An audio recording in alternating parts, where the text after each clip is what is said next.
Hello guys, welcome to Zen Match. आज मैं बात करूंगा Lord of the Mysteries anime के बारे में। ये एक नया इंटरेस्टिंग एनीमे है जो आप क्रंची रोल पे देख सकते हैं। एंड ये एनीमे एक चाइनीज वेब नॉवल के ऊपर बेस्ड है। यूजुअली एनीमेस जापान के मांगा के ऊपर बेस्ड होती हैं, बट मैं ये ऐसा पहला एनीमे देख रहा हूँ which is based on Chinese web novel. Now अगर मैं इस एनीमे के बारे में एक सेंटेंस में बताऊं तो मुझे ये एनीमे बहुत अच्छा लगा, क्योंकि फर्स्ट थिंग फर्स्ट इसका एनिमेशन क्वालिटी बहुत अच्छा है। कुछ फ्रेम्स आपको देख के ये लगेगा कि कहीं ये लोग रियल वर्ल्ड में तो शूट नहीं कर रहे हैं। नेक्स्ट थिंग इज इस एनीमे का स्टोरी बहुत ही ज़्यादा तगड़ा है।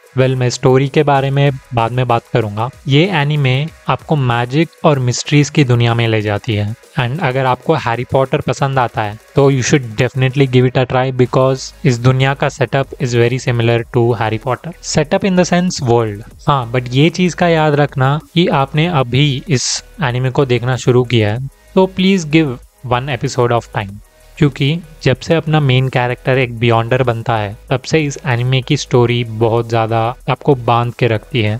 आप पूरा एनिमे ख़त्म करे बिना इसको छोड़ना नहीं चाहोगे। नाउ बिफोर गोइंग फॉरवर्ड मैं इस एनिमे के थोड़े डाउन साइड मतलब नेगेटिव थिंग्स बताना चाहूँगा। One big issue about this anime is कि ये एनिमे आपको बहुत ज़्यादा चीज़ें एक्सप्लेन नहीं करती। शायद क्रिएटर्स को ऐसा लगता है कि all the viewers know about this web novel. शायद चाइना में ऐसा होगा क्योंकि ये वेब नॉवल चाइना में बहुत ज़्यादा फेमस है, बट बाहर की ऑडियंस के लिए this anime doesn't do lot of the justice. क्योंकि जब मैंने एनिमे को ख़त्म किया, मतलब सीज़न 1 को ख़त्म किया, तब I had lot of questions then answers. I mean जो भी इवेंट्स उन्होंने सीज़न 1 में दिखाए हैं, लॉट ऑफ इवेंट्स ऐसे होते हैं जहाँ पे आपको कोई एक्सप्लेनेशन नहीं मिलता, आपको समझ में भी नहीं आता वो इवेंट हुआ क्यों।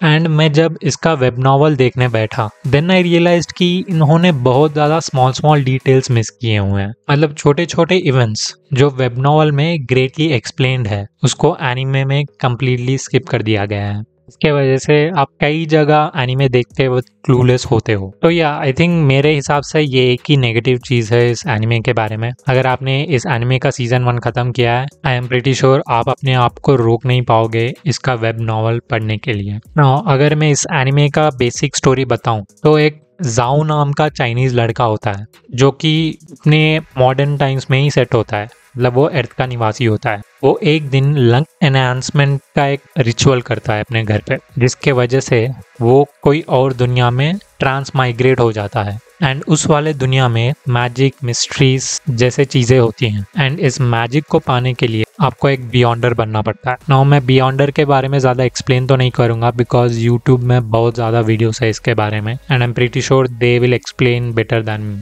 तो आप जाके उन वीडियोज़ को देख सकते हो। नाउ अब जब अपना मेन कैरेक्टर बियॉन्डर बन जाता है तब उसके सामने कैसे कैसे चैलेंजेस आते हैं एंड उन चैलेंजेस को वो कैसे ओवरकम करता है, ये देखने में आपको मज़ा आएगा।